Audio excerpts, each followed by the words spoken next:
Selamat siang semuanya. Perkenalkan nama Zidan Nofriza Ahmad Farabi dengan NRP 5017241075 dari Angkatan 24. Pada pertemuan kali ini saya akan membawakan tugas mengenai seismologi seismologi itu apa untuk tag video yang diberi arahan oleh Bapak Firman. Pertama, kita dari latar belakang. Eh, Apa itu seismologi? Seismologi merupakan cabang ilmu geofisika yang secara khusus mempelajari gempa bumi dan gelombang seismik yang merambat melalui bagian dalam bumi. Di dalam contohnya itu litosfer, mantel, inti, nah, maupun di permukaan. Secara harfiah, istilah ini berasal dari bahasa Yunani, yaitu seismo yang berarti gempa dan logos yang artinya ilmu. Jadi kalau kita gabungkan berarti eh, seismologi itu ilmu yang mempelajari tentang kegempaan. Ruang lingkup untuk seismologi itu lumayan banyak. Seperti pertama sumber gempa. Sumber gempa itu mencakup mekanisme fokus, fisika gempa, dan jenis-jenis sumber. Yang jenis-jenis sumber nanti akan kita bahas. Perambatan gelombang itu mengenai teori elastis eh, pada batuan, terus terus selanjutnya struktur bumi. Terus instrumentasinya nanti kita akan membahas mengenai seismometer dan jaringan seismik. Jaringan maksudnya itu jaringan-jaringan perekam gempa. Analisis analisis data nanti kita akan membahas mengenai lokasi magnitud, dan tomografi eh, tomografi seismik. Aplikasi penerapannya untuk ini nanti banyak. Salah satunya itu yang paling condong itu di dalam kebencanaan, mitigasi kebencanaan. Setelah itu untuk sejarahnya sendiri, seismologi itu sudah ada sebelum abad ke-18. Eh, Orang yang pertama kali mencetuskan itu sebenarnya sebelum Zhang Heng dari Tiongkok itu ada. Terus berlanjut ke abad ke-19 yang bernama Robert Merlet dijuluki dengan Bapak Seismologi karena dia menemukan cikal bakal mengenai konsep-konsep seismologi. Terus awal abad ke-20 eh, itu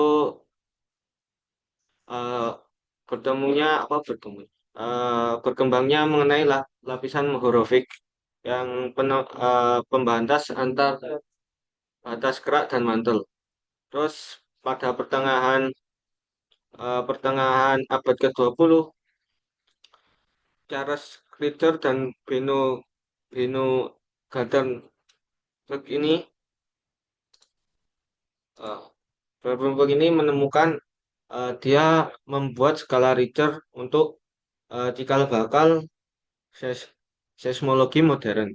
Terus era modern ini tomografi seismik yang mengadopsi dari teknik CT scan milik kedokteran. Jadi eh, apa CT scan-nya itu diambil eh, asal muasal tomografi seismik itu dari CT scan milik kedokteran. Lanjut, terus eh, peran dan hubungan interdisipliner. Nah, maksudnya itu perannya untuk teknik geofisika itu apa? Peran pertama dalam teknik geofisika itu seismologi dapat memberi pencitraan mengenai tiga dimensi, dua dimensi atau empat dimensi untuk interior bumi. Ini contoh untuk tomografi seismik. Terus untuk kita juga bisa membuat langkah-langkah untuk mitigasi bencana, sistem mitigasi bencana berupa sistem peringatan dini, pemetaan pemetaan bahaya. Terus untuk paling umum dalam teknik geofisika itu eksplorasi sumber daya mineral. Contohnya minyak, gas, mineral, dan panas bumi. Hubungan dengan disiplin lain. Pertama ada geologi. Ya, kita kan dari kata geofisika berarti geografi berarti berhubungan dengan geologi. Ya, salah satunya itu konteks tektonik dan validasi model sesar. Jadi ketika kita melakukan akuisisi di lapangan dengan metode dengan disiplin ilmu seismologi, kita dapat validasi model sesar. Terus fisika. Fisika itu kita bisa penerapan langsung mengenai teori elastisitas dan dan eksperimen batual.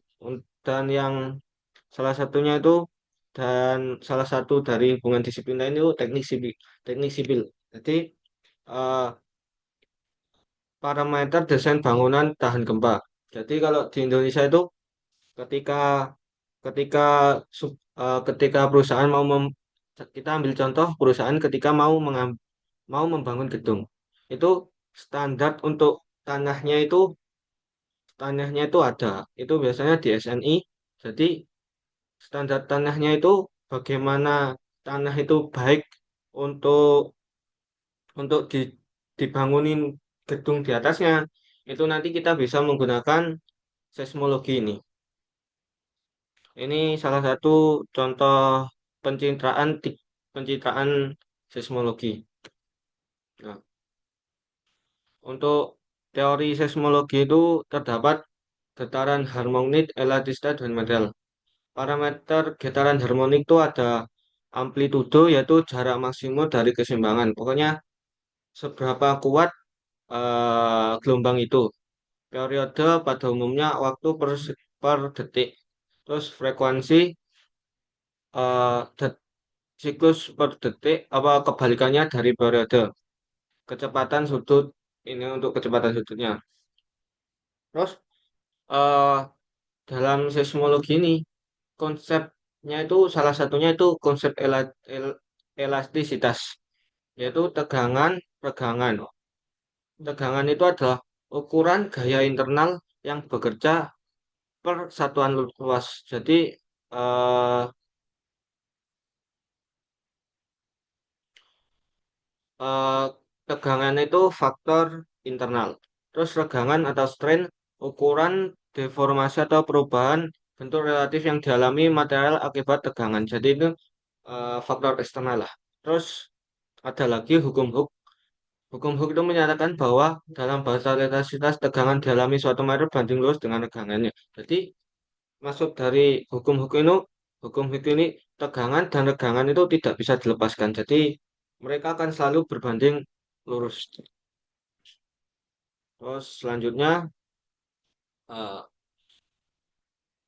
dasar-dasar mengenai seismologi itu tidak jauh dari gelombang. Pertama ada gelombang gelombang body atau gelombang utama. Gelombang utama itu dibagi menjadi dua yaitu eh, gelombang primer, gelombang S dan gelombang sekunder. Untuk untuk gelombang primer sendiri arah getarannya itu sejajar arah hambatan. Kalau kalau yang gelombang S itu tegak lurus arah hambatan. Kecepatannya kecepatannya lebih cepat kecepatan gelombang primer lebih cepat daripada gelombang sekunder. Terus mediasi rambatnya gelombang primer itu dapat menembus segala medan lah. Contohnya padat, cair, dan gas. Kalau yang sekunder itu hanya dapat di medan medan padat. Kedatangannya ketika kita melakukan uji coba menggunakan gelombang ini, maka yang pertama kali terekam oleh alat atau stasiun itu per, eh, ses- kedatangan pertamanya milik gelombang primer, terus selanjutnya gelombang sekunder. Terus gelombang selanjutnya itu gelombang permukaan. Fokusnya dalam seismologi aslinya itu dalam gelombang permukaan ini. Karena yaitu tadi soalnya kedalamannya itu ada batasannya.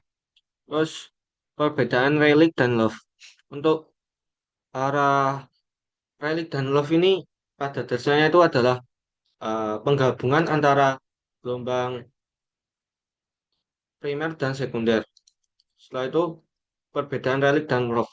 Love arah gerak partikelnya elips vertikal horizontal dan love itu horizontal saja. Yang row seperti zigzag, yang vertikal muter-muter.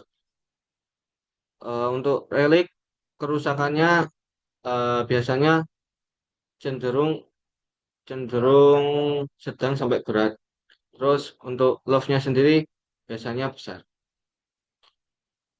Kecepatannya yang relik itu lebih lambat dari gelombang wave, tapi paling lambat. Jadi kalau love itu kecepatannya itu paling lambat dari semua gelombang seismik yang ada. Untuk kondisi relik dan love, kondisi relik itu bisa di media homogen. Kalau yang love butuh lapisan kontras. Berarti kalau kondisinya relik itu harus ada di satu lapisan. Kalau yang love itu harus kontras. Lanjut, parameter dan hukum gelombang. Parameter dan hukum gelombang pada seismologi itu didasari oleh hukum Snellius. Hukum Snellius ini berbicara mengenai eh, sudut datang gelombang dan sudut kritis pada apa? Intinya itu di situ. Apabila sudut datang gelombang lebih kecil daripada sudut kritis, maka gelombang itu eh, apabila sudut datang gelombang lebih besar daripada sudut kritis, maka itu akan terjadi refleksi dan sudut sudut apabila sudut datang gelombang lebih kecil daripada sudut kritis, maka itu akan terjadinya refraksi. Nah, sumber gempa sumber gempa seismologi itu ad- ada ada secara secara umum ada empat. Yang pertama itu gempa tektonik. Gempa tektonik itu di, disebabkan oleh pergerakan lempeng. Terus gempa vulkanik, gempa vulkanik itu disebabkan oleh aktivitas magma. Gempa runtuhan, gempa runtuhan itu terjadi ketika di dalam bawah permukaan bumi, seumpamanya ada gua, guanya itu habis. Terus gempa induksi itu terjadi akibat olah tangan manusia. Terus terjadi ada juga teori mengenai sumber gempa bumi ini yaitu teori elastic Rauben atau biasa dikenal oleh teori rate. Gempa bumi gempa bumi adalah pelepasan energi yang tiba-tiba dari gerak bumi yang menghasilkan gelombang seismik. Teori elastic Rauben adalah konsep fundamental yang menjelaskan mengapa gempa bumi terjadi. Dan ini pertama kali diusahakan oleh Harry Reid setelah yang mempelajari gempa bumi San Francisco tahun 1906. Teori ini menyatakan bahwa kerak bumi yang berada di sepanjang sesar patahan mengalami deformasi secara bertahap akibat tekanan dan pergerakan tektonik. Sebentar. Ya. Teori pergerakan lempeng yaitu terdapat ada tiga. Pertama, divergen ketika dua lempeng saling menjauh. Terus ada transfer ketika dua lempeng itu saling bergesekan seperti ini. Terus konvergen itu ketika lempeng saling bertumbuk. Terus lanjut mengenai struktur sesar. Struktur sesar secara umum itu dibagi menjadi tiga. Normal ketika eh, hanging wall-nya itu turun dan foot wall-nya itu tetap atau naik. Terus reverse eh, kebalikannya itu reverse fault yaitu struktur sesar yang hanging wall-nya itu naik terus footballnya itu turun. Kalau stack slip fault apa sisa geser ketika dua-duanya itu saling bergesekan seperti transformasi plate ini. Terus selanjutnya parameter sumber gempa. parameter sumber gempa eh, terdapat empat fokusan utama, yaitu hipocenter, epicenter, kedalaman, dan waktu kejadian. Untuk gempa gempa sendiri, hipocenter adalah fokusan utama. Yaitu titik kedalaman di mana gempa bumi itu pertama kali terjadi. Terus epicenter itu kan titiknya semuanya di sini. Semuanya ini ada lapisan, semuanya titik hiposenternya di sini. Nah, epicenternya itu di bagian sini. Nah, itu epicenter itu merupakan titik di permukaannya. Setelah itu kedalaman itu jarak antara epi- epicenter dan epicenternya ini. Terus waktu waktu kejadian ini, waktu kejadian ada waktu jarak tempuh waktu sampai diterima oleh stasiun-stasiun yang berada di sini dan di sini. Nah,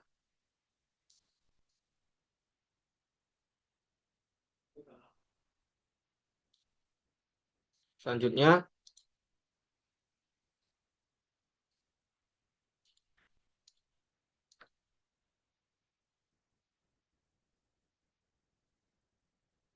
itu ada beberapa persamaan gelombang untuk seismologi ini, yaitu pertama persamaan gelombang elastik untuk P, yaitu VP sama dengan K per mu bagi bagi 3 per densitas, yaitu mengenai kompresional. Terus gelombang Vs atau gelombang geser mu per densitas sama dengan gelombang geser, dan ada persamaan modulus Brooke dan modulus geser, dan P untuk densitas. Terus selanjutnya adalah model penjalanan gelombang. Model penjalanan gelombang dibagi menjadi dua, yaitu gelombang bidang dan gelombang bola. Eh, Gelombang bidang adalah asumsi gelombang bidang ialah memiliki permukaan muka gelombang yang berada di bidang data. Jadi gelombangnya itu lurus seperti ini. Terus gelombang bola asumsinya bahwa gelombang menjalar secara radial ke segala hal dari sumbernya. Untuk itu saya memiliki video mengenai gelombang bidang. Nah, untuk gelombang bidang seperti inilah. Oke. Untuk untuk visualisasinya, ini untuk 3D-nya, terus ini untuk dua dimensinya, ini kalau di muka gelombangnya. Terus untuk gelombang bola, untuk 2D-nya seperti ini, ketika eh, dari sumber keluar. Terus untuk 3D-nya seperti ini.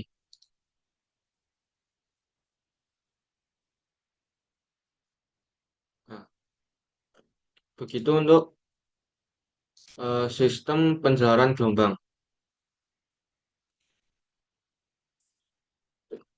Terus selanjutnya refleksi dan transmisi dan atenuasi. Refleksi itu kembali lagi ke hukum Snellius. Jadi aslinya itu seismologi itu tidak jauh-jauh dari hukum Snellius. Ketika eh, sudut datang lebih besar daripada sudut kritis, itu akan terjadi refleksi.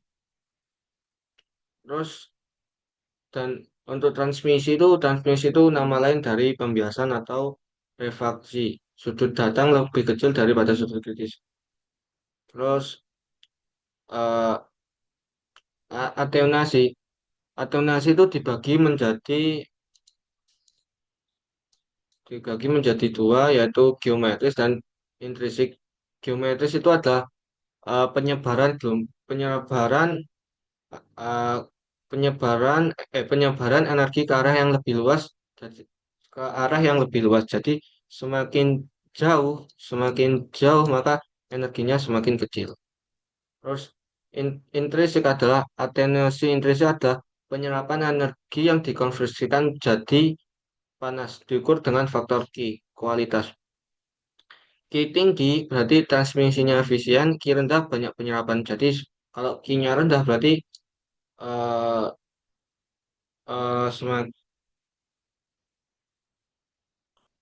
semakin habis lah. Terus geometris adalah kalau secara gampangnya itu geometris ada uh, atenuasi geometris ada amplitudo melemah karena penyebaran energi. Untuk intrinsik amplitudo melemah karena energinya hilang di medium-medium. Jadi semakin banyak uh, amplitudo gelombang semakin banyak melalui lapisan maka semakin lama semakin hilang.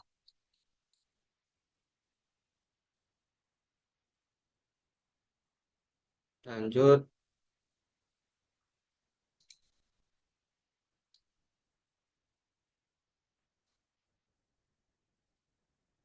terus struktur bumi internal pada penjalaran gelombang. Jadi ketika sudah melakukan penjalaran gelombang tadi, itu kita bisa mengetahui lapisan lapisan di bawah permukaan bumi. Salah satunya itu dengan melakukan penjalaran gelombang itu kita tahu kita bisa tahu di bawah gelombang itu ternyata ada lapisan Mohorovic discontinuous yaitu batas antar kerak bumi dan mantel. Jadi di sini tuh di lapisan Mohorovic gelombang P dan S itu meningkat tajam. Diilustrasikan seperti di sini. Terus low velocity, lapisan mantel di atas mana kecepatan gelombang S dan P meskipun lebih similar. Lapisan lapisan mantel atas. Jadi setelah lapisan Mohorovic itu ada lapisan low velocity atau LFG ini. Itu menyatakan lapisan ini uh, gelombang S dan P gelombang S dan P meskipun lebih sedikit gelombangnya itu melambat. Terus di lapisan ini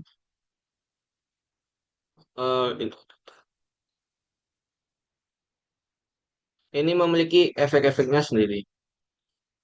Jadi ketika gelombang P itu bisa menembus semua lapisan dan gelombang S itu tiba-tiba ada yang menghilang. Jadi kalau kita ini berhubungan dengan fenomena bayangan. Jadi ketika gelombang S itu tiba-tiba gelombangnya itu di sekitar sini menghilang. Setelah kita melalui sini gelombangnya menghilang. Ini ada lapisan bayangan.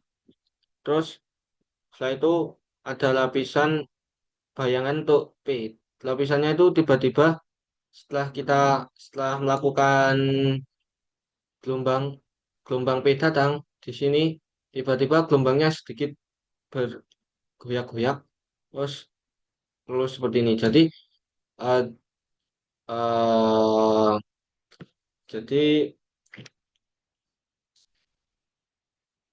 Jadi apa? Jadi lapisan yang tidak terlalui oleh gelombang P itu disebut dengan fenomena bayangan gelombang.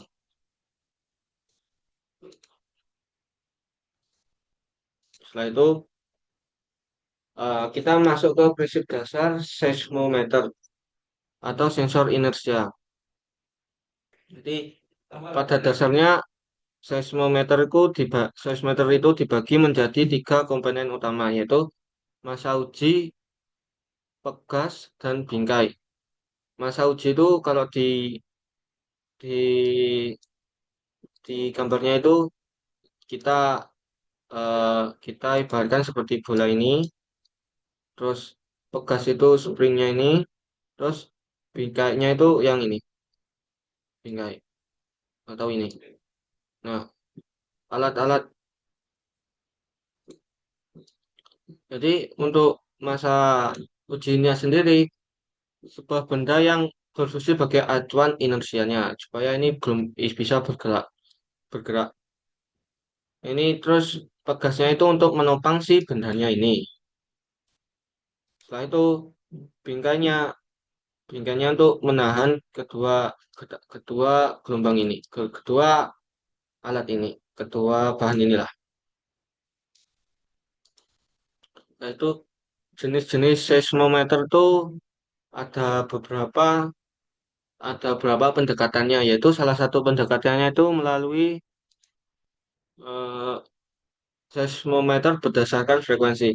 Setelah se- salah satu berdasarkan frekuensi itu terdapat tiga jenis utama, broadband, short period, dan long period. Fungsi utamanya yaitu broadband itu gelombang jauh dan lengkap. Jadi ini eh, secara anunya secara global lah. Terus untuk keterangan rentang frekuensinya sangat lebar dan short period itu gempa lokal untuk eh, oh salah salah. Untuk breadboard itu gempanya itu secara secara kecil kecil banget kecil se se-Jawa Timur contoh kalau wilayahnya tentang frekuensinya lumayan lebar. Terus short period itu gempanya secara secara ini secara negara. Contohnya di Indonesia tuh di secara BMKG. Sensitivity frekuensinya tinggi, terus long period itu mengenai osilasi bumi frekuensinya yang sangat rendah. Lanjut,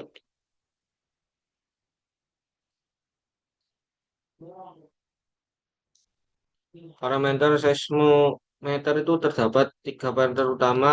Eh, parameter seismometer kualitas data digital itu terbagi menjadi tiga, yaitu sampling rate, dynamic rate, dan resolution bit.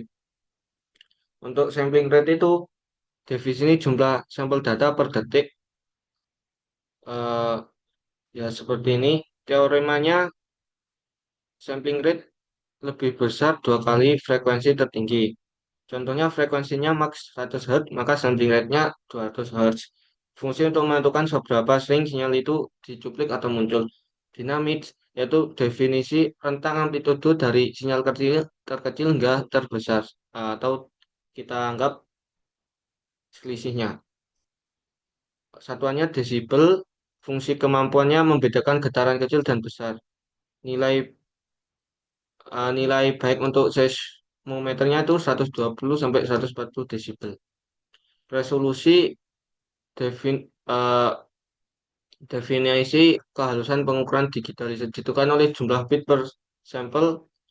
Contohnya 24 bit, 16, juta tingkat pengukuran. Fungsi semakin tinggi bit, detail amplitudenya semakin halus. Standar 24 bit untuk seismologi modern.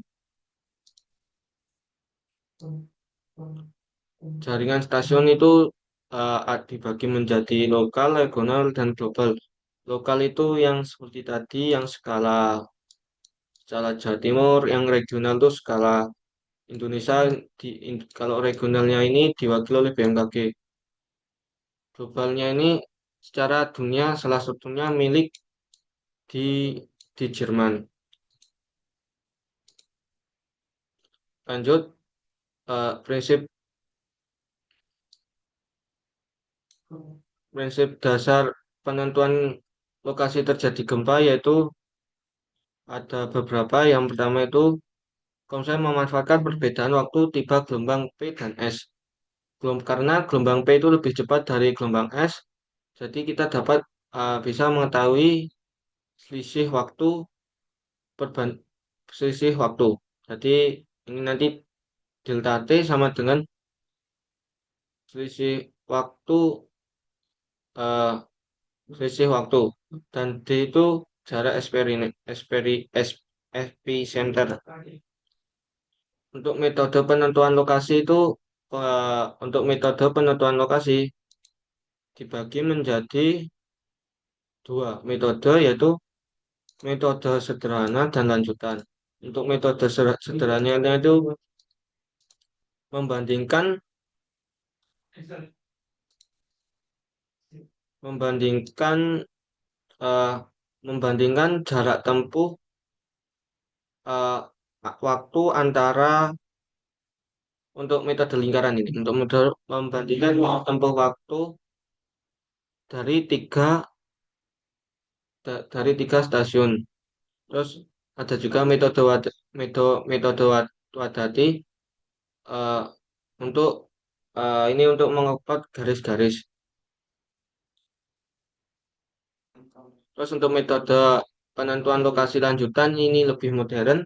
Ada metode Geiger atau inversi linear dan metode ini metode non-linear. Jadi ada dibagi metode Geiger itu menjadi fokusan utama X, Y, Z berdasarkan waktu tiba, arrival, time, gelombang, P, dan S di berbagai stasiun.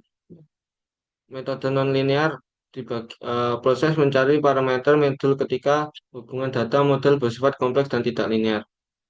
Jadi untuk metode Geiger itu interaksi untuk minimal selisih waktu observasi kalkulasi observasi. Inversi nonlinear optimasi canggih dengan model kecepatan kompleks. Terus konsep magnitudo gempa. Magnitudo gempa itu adalah hitungan secara kuantitatif. Skalanya kenaikan satu angka itu sama dengan 32 kali lipat energi. Jadi sebenarnya gempa skala 1, 2, 3. Berarti skala 2 itu 32 kali lipat dari skala pertama. Terus kenaikan 2 32 kali lipat dari skala kedua. Jenis skala magnitudo itu terdapat M magnitudo L yaitu Richter lokal, gempa lokal saturasinya magnitudo lebih dari 6,5. Magnitudo S gelombang permukaan, gelombang relikt 20 degree saturasinya M lebih dari 8. Gelombang MB gelombang badan, gelombang P untuk gempa dalam, MW momen paling akurat tidak saturasi standar modern. MD durasi untuk gempa kecil vulkanik. Terus untuk acuannya itu acuan magnitudo itu terdapat dua MMI dan EMS. MMI itu Modified McLaren Intensity. Jadi di sini sudah ada beberapa urutan untuk satu itu intensitasnya gimana, itu merusak atau tidak. Kalau ini yang standar dari Eropa. Terus parameter guncangan tanah. Parameter guncangan tanah itu parameter utamanya ada tiga. PGA, Peak Ground Acceleration atau percepatan maksimum. PGV, Peak Ground Velocity, kecepatan maksimum. PGD, Peak Ground Displacement, perpindahan maksimum. Alat ukurnya akselerograf, Straumensen, dan seismometer. Kewenangan yang balik itu. Eh, Aplikasinya yaitu desain bangunan tahan gempa, pemetaan bahaya seismik, sistem peringatan dini gempa. Faktor mempengaruhi ada magnitud, jarak, dan kondisi tanah lokal.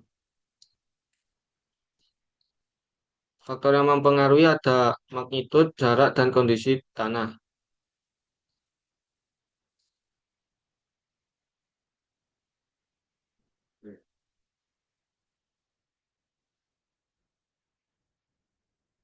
Terus definisi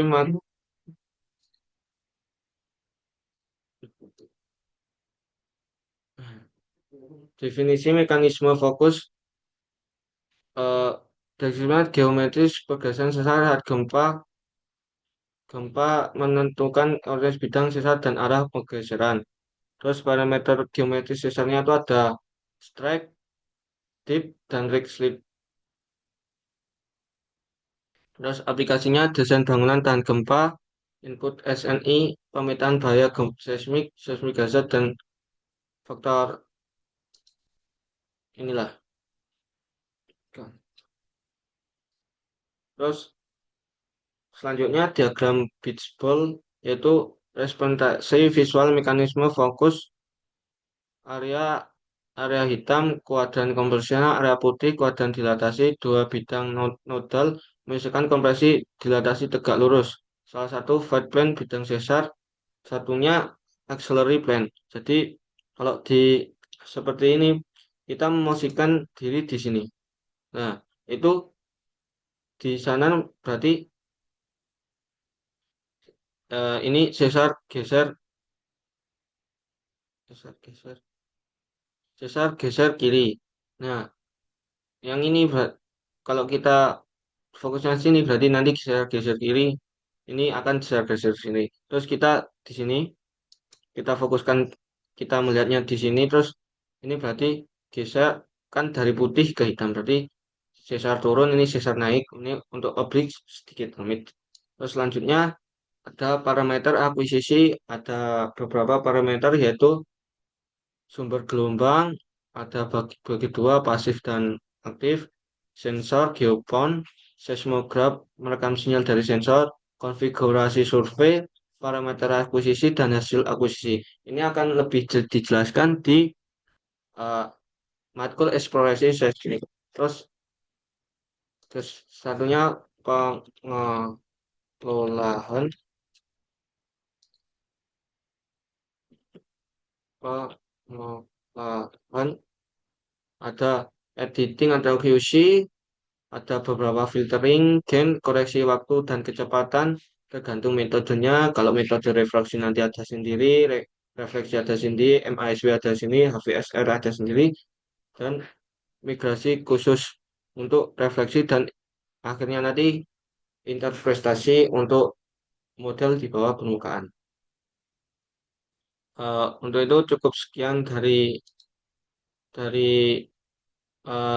saya. Terima kasih dan selamat siang.